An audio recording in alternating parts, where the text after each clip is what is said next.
اعوذ باللہ من الشیطان الرجیم بسم اللہ الرحمن الرحیم السلام علیکم ورحمۃ اللہ وبرکاتہ۔ محترم سامعین، آج کی ویڈیو بہت ہی خاص ہونے والی ہے، بہت ہی زیادہ اہم ہے۔ آج کی ویڈیو کو شروع کرنے سے پہلے آپ لوگوں سے ایک چھوٹی سی ریکویسٹ ہے کہ آپ نے اس ویڈیو کو مکمل آخر تک دیکھنا ہے، اس لیے کہ اگر آپ نے آج کی مکمل ویڈیو نہیں دیکھی تو آپ کو جو ویڈیو کا ٹاپک ہے نکاح کے لیے حرام رشتے کون کون سے ہیں، قرآن مجید میں اللہ تبارک و تعالیٰ نے نکاح کے لیے جو حرام رشتے ہیں وہ کون کون سے مقرر کیے ہیں، وہ آپ کو بالکل مکمل طریقے سے سمجھ نہیں آئے گی۔ توجہ کے ساتھ مکمل ویڈیو کو دیکھیے گا، اور اگر آپ نے نوٹس بنانے ہیں تو آپ وہ بھی بنا سکتے ہیں، کیونکہ آج کی ویڈیو میں ہم قرآن مجید کی آیات کی روشنی میں آپ کو بتائیں گے کہ نکاح کے لیے حرام رشتے کون کون سے ہیں اور کتنے ہی ان کی تعداد ہے۔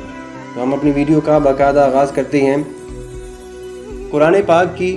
9 آیات کی روشنی میں 18 وہ مرکزی عورتیں ہیں کہ جن سے نکاح کرنا حرام ہے۔ نکاح کے لیے حرام رشتوں کی تعداد 18 ہیں۔ اب کن عورتوں سے نکاح ہمیشہ کے لیے حرام ہے اور کن عورتوں سے عارضی طور پر نکاح حرام ہے، کون سے ایسے اسباب ہیں کہ جن کی وجہ سے نکاح کرنا حرام ہو جاتا ہے، فی زمانہ کتابی عورت اس سے نکاح کرنے کا کیا حکم ہے، یہ آپ کا سوال ہو سکتا ہے۔ مسلمان مرد کا غیر مسلم عورت سے نکاح کرنے کا کیا حکم ہو سکتا ہے، مسلمان عورت کا غیر مسلم مرد سے نکاح کرنے کا کیا حکم ہو سکتا ہے، یہ ساری کی ساری چیزیں آج ہم آپ کو سمجھائیں گے اور بتائیں گے۔ امید کرتے ہیں کہ آپ کو ضرور پسند آئے گی ہماری آج کی یہ کاوش۔ قرآن مجید میں اللہ تبارک و تعالیٰ نے پارہ نمبر 4 سورۃ النساء میں آیت نمبر 22 میں فرمایا، اعوذ باللہ من الشیطان الرجیم بسم اللہ الرحمن الرحیم وَلَا تَنْكِحُوا مَا نَكَحَ آبَاؤُكُمْ مِنَ النِّسَاءِ إِلَّا مَا قَدْ سَلَفَ إِنَّهُ كَانَ فَاحِشَةً وَمَقْتًا وَسَاءَ سَبِيلًا۔ پارہ نمبر 4 سورۃ النساء آیت نمبر 22۔ ترجمہ ملاحظہ کیجئے، اور باپ دادا کی منکوحہ سے نکاح نہ کرو۔ باپ اور دادا، یہاں پہ 2 رشتے ہیں، سمجھیے گا۔ باپ دادا کی منکوحہ سے نکاح نہ کرو مگر جو گزرا وہ پہلے تھا، وہ بے شک بے حیائی اور غضب کا کام تھا، اور وہ بہت ہی برا کام تھا، اور وہ بہت ہی بری راہ تھی۔ اللہ نے فرمایا وَلَا تَنْكِحُوا مَا نَكَحَ آبَاؤُكُمْ، اور نہ تم نکاح کرو ما نکاح جن سے نکاح کیا آباؤکم تمہارے باپ دادا نے۔ آبا جمع ہے، آبا و اجداد ہم کہتے ہیں، ہم سنتے ہیں اکثر، تو آبا و اجداد باپ دادا ہو گئے۔ اب یہاں پہ پہلے آیت کے حصے میں کیا حکم دیا جا رہا ہے کہ باپ کی منکوحہ، دادا کی منکوحہ، نانا کی منکوحہ، یا اس سے اوپر تک جتنے بھی رشتے آتے ہیں ان تمام کی منکوحہ سے نکاح حرام ہے۔ ایک بات ہو گئی۔ اس کے بعد پارہ نمبر 4 سورۃ النساء آیت نمبر 23، اللہ نے کیا فرمایا، حرمت علیکم امہاتکم وبناتکم واخواتکم وعماتکم وخالاتکم وبنات الاخی وبنات الاخت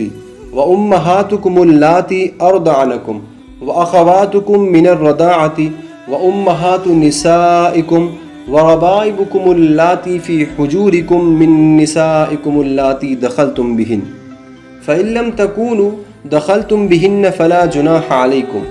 وَحَلَائِلُ أَبْنَائِكُمُ الَّذِينَ مِنْ أَصْلَابِكُمْ وَأَن تَجْمَعُوا بَيْنَ الْأُخْتَيْنِ إِلَّا مَا قَدْ سَلَفَ إِنَّ اللَّهَ كَانَ غَفُورًا رَحِيمًا۔ اب اس کا ترجمہ ملاحظہ کیجئے، بے شک اللہ تبارک و تعالیٰ نے حرام کر دی ہیں تم پر، نمبر 1 تمہاری مائیں، نمبر 2 تمہاری بیٹیاں، نمبر 3 تمہاری بہنیں، نمبر 4 تمہاری پھوپھیاں، نمبر 5 تمہاری خالائیں، نمبر 6 تمہاری بھتیجیاں، نمبر 7 تمہاری بھانجیاں، نمبر 8 تمہاری وہ مائیں جنہوں نے تمہیں دودھ پلایا، نمبر 9 اور دودھ شریک بہنیں، دودھ کی بہنیں، اور نمبر 9 اور عورتوں کی مائیں مطلب اب بیگم کی جو ماں ہوگی مطلب ساس، عورتوں کی مائیں مطلب جو ساس وہ، اور ان کی بیٹیاں جو تمہاری گود میں ہیں۔